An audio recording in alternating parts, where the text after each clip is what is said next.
Hey guys, welcome back. Tisha here, and we are back for another Sister Wives Season 9 review. You all, I am so over. I'm already ranting. I am so over this whole Robin and her kids' adoption thing. And the fact that we've spent so many episodes on it is annoying to me, but I'm gonna go ahead and go over it with hopes that we won't be hearing much more about this adoption, at least not until the tell-all or the one-on-one, whatever they're calling it. So we find out that it's been a week since the judge approved the adoption and the name change for the kids. They are going to be sending the kids to, I quote, Robin's ex for a few weeks, and then once they come back, they're going to do an adoption celebration. Now, what irritates me about that statement is Cody has a way of trying to diminish their biological father's title. You calling him Robin's ex doesn't negate the fact that is those kids' biological father. But he has a way of always referring to him in that manner like it's not their father. You see the kids packing like they didn't know that they were going on this trip, and we find out that they're going that very day, but they're packing on that day. I'm not that last minute of a person, especially when it's something that you're going to be gone for 2 weeks for. But Robin lets us know that they'll be traveling to meet up with Dayton, Aurora, and Brianna's biological father. And I said, okay, so at least we have here referring to them as the biological father, even though Cody refers to them as an ex, which makes me wonder, and you all, please let me know your thoughts down below about this question. Some of y'all don't comment, but I want you to comment on this. Who do you think had a bigger problem with Cody not being referred to as their father? Do you think that that was Cody, or do you think that it was Robin? Because initially, I always thought it was Robin, especially with that whole clip that I always bring up with her pointing to Cody and saying to Brianna, no, that's daddy. I want to know if it was the bird or the bald eagle that really wanted him to be called dad, because technically when they entered in the family, that would have been their stepfather, bonus dad, whatever you want to call him. But why was it presented so quickly, I guess is my question. So Brianna says that she's very excited to see him because she hasn't seen him in a long time, as does Aurora, as does Dayton. The bird lets us know that they've always supported for these kids to have a relationship with their father. I personally don't believe it, but it is what it is. She says, but he hasn't been able to do it for the last couple of years, but this time he can. If you're going to make a statement like that, say something like because he was broke, because he was struggling, because he wasn't able to, but don't make it seem like he just didn't want them, which is kind of the way Cody kind of makes it sound sometimes, and even Robin does sometimes. So Dayton says he's excited about seeing him. He says, I'm just really glad. I'm glad. The bird is nervous, according to her, because they haven't been around him for 2 years and the relationship has never been that strong. If the relationship was never really that strong, then why, when these kids were first presented to us and we used to see them leave for trips and stuff like that, were they so excited about seeing him? Why, at the age that these kids are now, where they're very aware of things, are these kids excited to see him? Something about that story isn't lining up. Because I can tell you now, I've seen a child that doesn't have a good relationship with their father and what that looks like when it's time to see said father. I've seen it on multiple occasions, and it doesn't look like what we see with Robin's 3 children. So Cody says, we're always nervous about them going up north because when they come back, they're so different. And I'm thinking, well, maybe it's because while they're gone, they're deprogrammed and they're able to just be. They don't have to put on a show for Cody and his ego or Robin and her anxiety-driven ways. Who says this is one of the reasons why I feel like Cody does. Why, no, it's not Cody. Robin says, this is one of the reasons why I feel like we have to have the party when they come back so that they can get back into the groove of the family. Wait a second. I can't remember who said that, y'all. Don't quote me on it, but I think it's Cody. I think it's Cody who said that I didn't write it down, but I think it's Cody. That's a blooper. I'm not taking it out.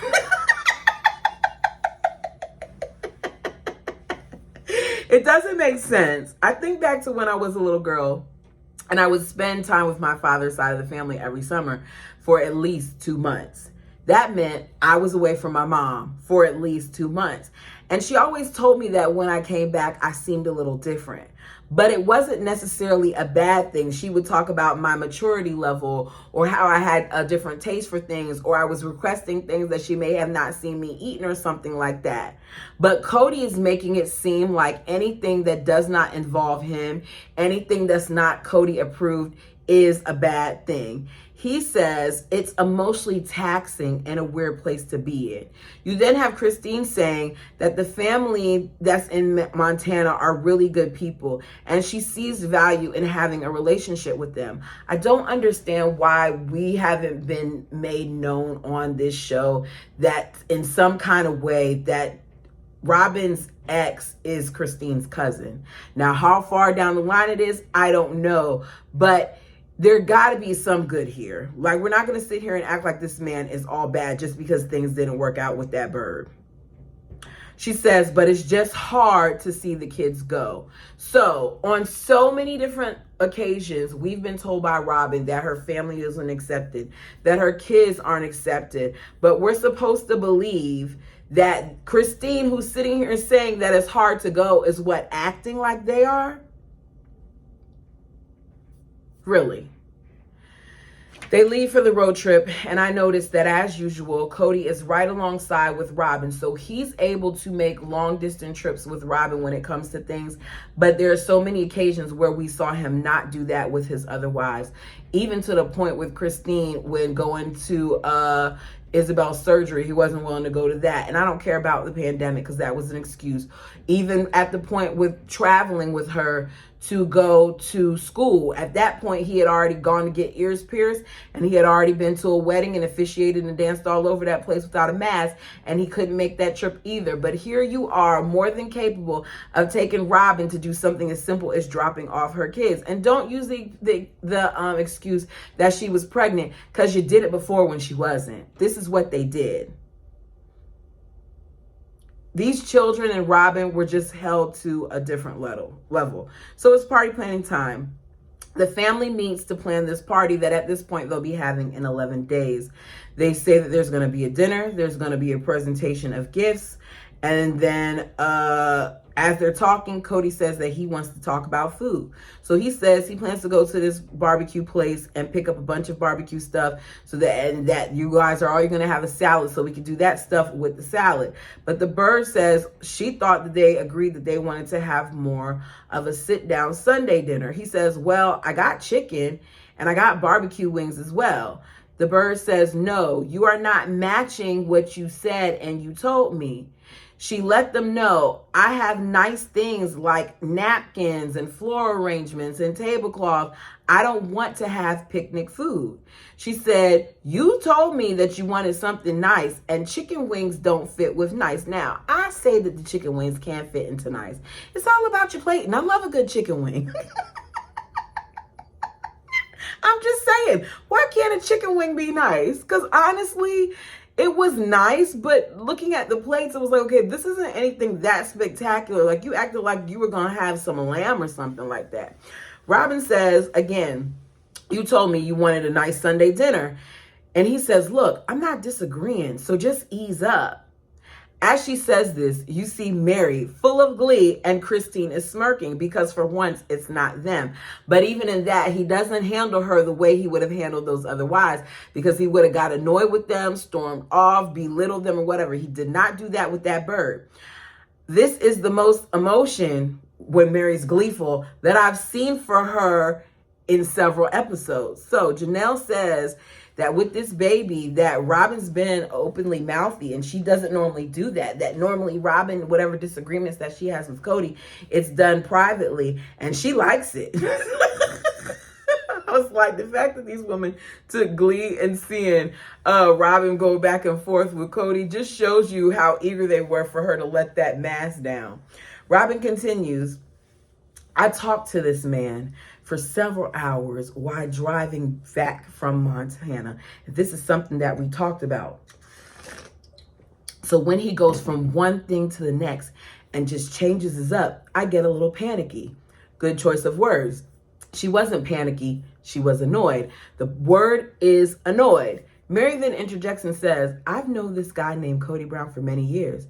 And do you know what he does? He changes his mind whenever he feels like it. I was like, I said, these women are over it. Christine says, yeah, he is crazy. The wives let us know that this is one of the perks of polygamy because they can join together and agree about the things that they don't like about Cody. And Cody tells them to get their panties out of the bunch because he's just talking about the menu. The bird tells him not to talk about panties at the table. And she laughs and said that it was a joke. I don't think it was a joke. She said it was supposed to be funny. Christine said it was funny, but I didn't laugh. Y'all tell me if you thought it was funny. It just felt a little weird to me, like she was trying too hard to be funny. I feel like sometimes you can see that the bird is trying to take on characteristics of the other wives, and it doesn't work for her. It comes across as disingenuous.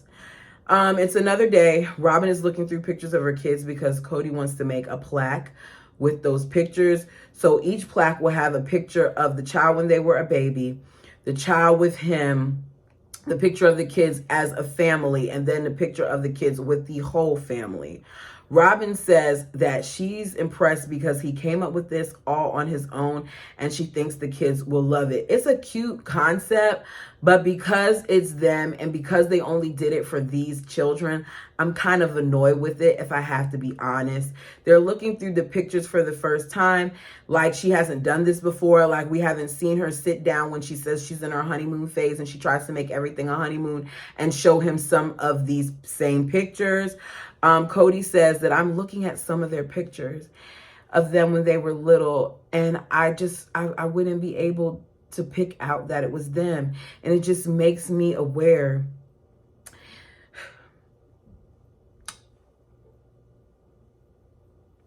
I thought he was about to have a Robin moment. Got a little worried. I'm like, okay, drop a tear, Cody. You can do it. You're already doing better than that bird. You got me. You got me in here. I'm kind of leaving you. And he gets choked up about it. I'm glad that he loved these children, and I'm glad that he accepted them as his own. What's confusing for me is that he seems to have so much love for these 3 children and their mom, 4 if you include Solomon, then he does his own. And I thought all of them were supposed to be loved equally. Even whenever he's leaving out, he always tells Solomon, I love you, and gives him a kiss on the lips. I don't see him do that with Truly. I don't. But he's so doting to Robin's kids, and it's not equal to me. It's not. He says it's a challenge because it just reminds him that, you know, this is the part of their life that he wasn't a part of. And as he's talking, I'm like, okay, so this is why Robin did that creepy photo for him. It was sweet, but it was creepy to me. Anyways, Robin meets with a gentleman to do the portrait of Cody and the kids. She wants it to look like a moment from the past where they're all together, even though they weren't together. In my opinion, this is only cute for people, like, because I love seeing the portraits. You know how sometimes they show you on like the shorts and the IG videos and stuff like that, reels. They'll show you like people opening up a drawing that has themselves with the loved one. So maybe the loved one couldn't be there on their wedding day, or maybe the loved one passed or something of that nature. And I think that those are beautiful. But something about this person still being present and on earth, and you came up with this picture feels a little creepy to me. Maybe I'm over analyzing it, but doing it for the purposes of revising history is something that I don't like. She says that it's going to be hard to explain what she's looking for, so she lets the man know about their story and about how Cody has 4 wives and that she's a polygamist, and the man is from Bulgaria, so he has a heavy accent, and he can understand, but he can't necessarily say things the way we would expect them to be said in English. So she's telling him that the kids were adopted, and then she says to him, "Do you know what adoption means?" And he says, "Yes." And I'm like, okay, why are you asking him if he knows what adoption means? You're just doing all these other things. He may not have the best English, but he's obviously understands what you're saying because he was able to have a conversation with you on the phone, to meet you at the restaurant and do this. Show him the stuff and keep it moving. None of this matters. Show him the pictures. Let him know, I need you to merge this man with these kids, and that's it. But all the backstory for a woman that we keep being told on occasion after occasion is so shy and so sweet and so sensitive and all these other things, she doesn't seem to have a problem speaking out when she needs to speak out. He hears the story, says it's very interesting, said that the family is lucky, that Cody is lucky, that he's a free thinker as an artist and there's no judgment there, and that he's excited because this is going to be the first portrait that he's done since being in America. That's that. We then have Christine. We see Gerald, who is there to look at Christine's backyard because she wants to pour cement. And she decided that what she would like to do is have all of the children and the parents put their fingerprints, and I think they do the palm of their hand and their foot in the cement. Something similar to what they did in Wyoming. And we get a flashback of Wyoming where you see a picture of all the kids with their hands down in the cement. And we also see how they talked about it when they went to go visit. And Christine squeals, finding out that not only can they do this, but they're going to do like a tree image in it and allow her to do that. So she is like over the moon and she's squealing, and she wants to have this be a part of the whole adoption party to reveal it to everyone so they can do it. They said, we're going to have to be quick because it's going to drive quickly, but we can get this done. So back to the kids. The kids come back from being gone for 2 weeks and they're happy to be home. You see all the hugs, all the love. Once again, Robin's kids were loved because everybody seemed very excited to see them. You hear McKelty ask Aurora how the visit was, and Aurora tells Christine that the visit was amazing. And Christine and all her kids, it was amazing. She says that the only thing that sucked was they had the same type of weather because there was a heat wave in Montana there as they did in Vegas, and they thought it was going to be a little bit, cooler. Cody says that this time around, they seem better than they ever have when we brought them home before. I'm not sure. They just seem to be more engaged. They didn't have that 1,000-yard stare. And I'm sitting here like, okay, we're going to try to do anything to make it seem like when these kids went away, they were so damaged. They're going to want to make us to continue to believe that these children were so effective by having to be around their father and his side of the family. There was no need to say it. But now that they're older, they can't speak for them as much as they used to. So he's going to give us that disclaimer to make it seem like, okay, I want y'all to remember that this used to be a thing, but now it's not. And yeah, I'm happy. I'm happy that they're happy. I don't believe it. I don't think Cody's really happy. And Robin just seemed to be trying to massage Cody's ego and make sure that Cody was good with all of this. We come back to Janelle, who meets up with the Boys Bakery, I believe it was called, because she wants to contribute. She wants to contribute a tree, but have it, because the tree's their thing. She wants to contribute a tree cupcake for the family. She says she's normally not creative or contributes to like the party planning thing, but she's really looking forward to doing this, and she wants to commemorate everything for the occasion with the cake. And as they're talking about, I'm like, y'all are really doing a lot for this adoption thing. The adoption day was a big deal. Why do we have to have a party? I'm just saying it should have been a party for the whole family, but it was not.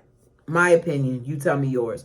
Cody heads to the trophy shop to get his plaques for the kids with his brother. He lets us know that he wanted to make it as nice and expensive as he could so they can put it in a room and hang it up.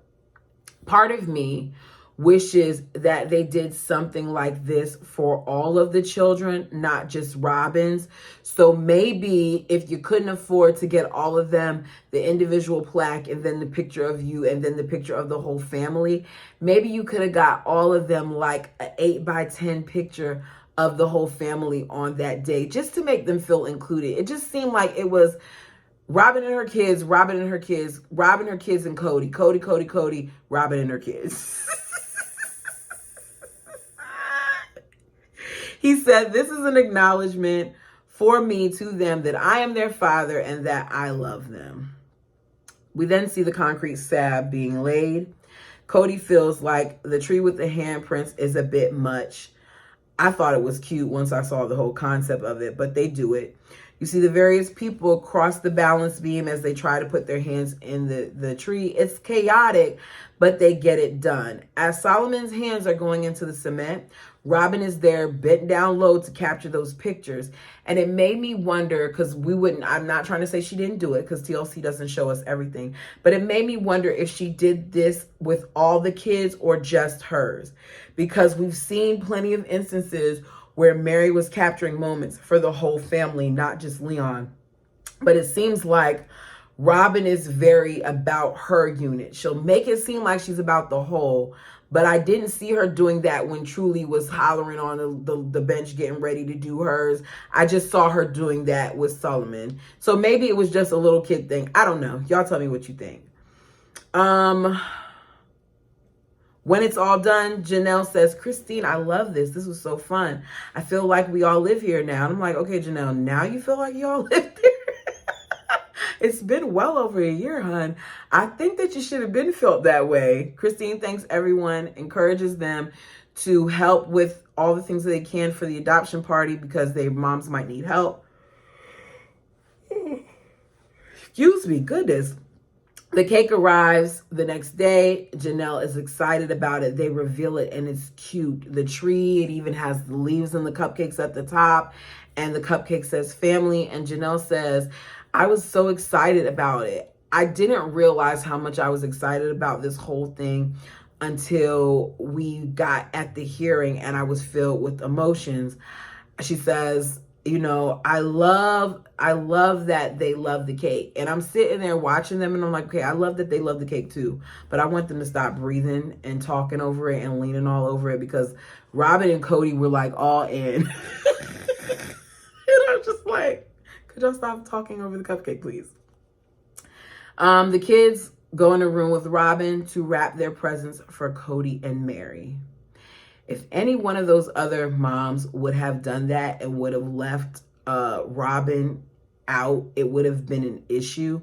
I get what she was trying to do, but I feel like, once again, you're leaving out everybody else when you said that this is supposed to be about the family.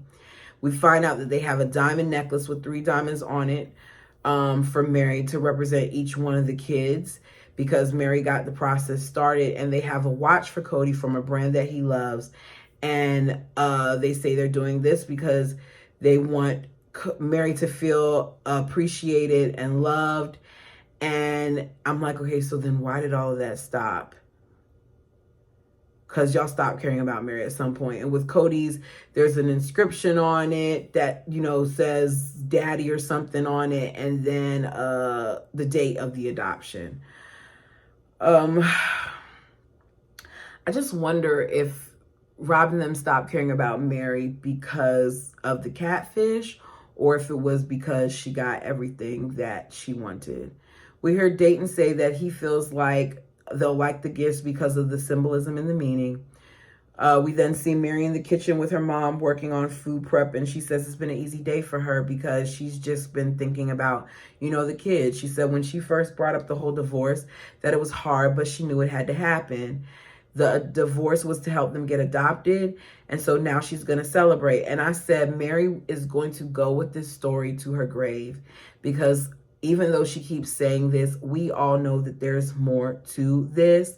She talks about how she's been seeing doctors for the past few months because of her health issues, but she still doesn't know what's going on. And between the health stuff and her personal stuff, which I think is the catfish, that she's has a lot going on, and this is just a bunch of stress all built together. But the kids are adopted, and now because of that, she's going to be happy and she's going to celebrate. Robin says it's the day of, like right before the thing, because the dinner was at 5.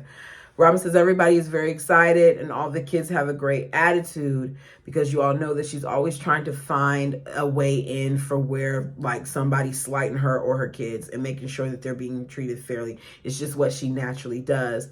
They have local friends and some family, so it's about 60 people there.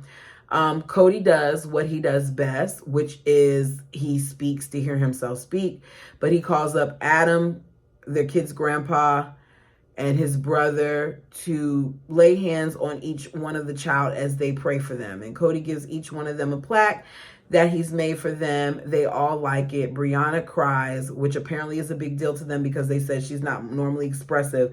I want to know when that happened, because the girl used to whine and cry all the time when she was little. Aurora cries. He says, I did it on hardwood so it could be a lasting, impressionable, and special. They give it to Cody. They then give Cody the watch, and they point out the inscription that says Daddy and the date. Cody in confessional tells us that what was special about it is that it's the high quality watch, but it's a token of love. They gave Mary her necklace and say that it represents us 3 children and the past, the present, and the future. Mary continues to say that since the divorce, her thoughts and emotions that she's felt have been surprising. I'm not sure what surprising is, and I wish rather than just giving us that general statement, which Mary likes to do, she would just say what it is. Say that your feelings weren't considered. Say that you've been treated differently. Say that you found Sam, who you think is a man, and as a result, you're going to be gone. But say something. This generalization with Mary is annoying. Robin presents her creepy but beautiful gift. One thing I can say, that artist was extremely talented, and I wonder what has come of things for him, because that he did an amazing job with those 2 little pictures that we saw her give him in order to do the drawing. She says, I got a picture of the kids and I got a picture of you, and I created a moment. I created a moment that didn't exist, but now it does. Maybe I'm overthinking it. But the way that they erase this biological father in so many ways, I just don't see the need for this. But you all let me know in the section if I'm being overly critical. He says, thank you, and I'm speechless. Janelle says to think of this gift and what she did and thought that she thought about this is cool as heck, and she would have never thought about it. We know that, Janelle, because Janelle, you're not the creative one. We love you, Janelle, but you're not the creative one. But it's cool because you created a moment. I personally think it's weird. Mary says it was sweet. We don't really see what Christine says. Cody says that all of this, you know, with the family and everything that happened just has him feeling like maybe it's noisy and maybe it's loud and maybe it's crazy, but in the end, it's all a blessing. Looking at them now, you would never think that they would be where they are now with the way that he spoke back then. And that is the end of the episode, you guys. Sorry this one is short, but you all know that I don't believe in fluffing it. If there's something that I left out, because I'm sure I left out some things with this episode because I was annoyed, feel free to put it down in the comment section and I will respond. Thank you so much for watching. Like the video, comment as I just said, and subscribe if you have not subscribed. What are you waiting on? I'm not going anywhere. I'm going to be here until the YouTube streets close. Well, I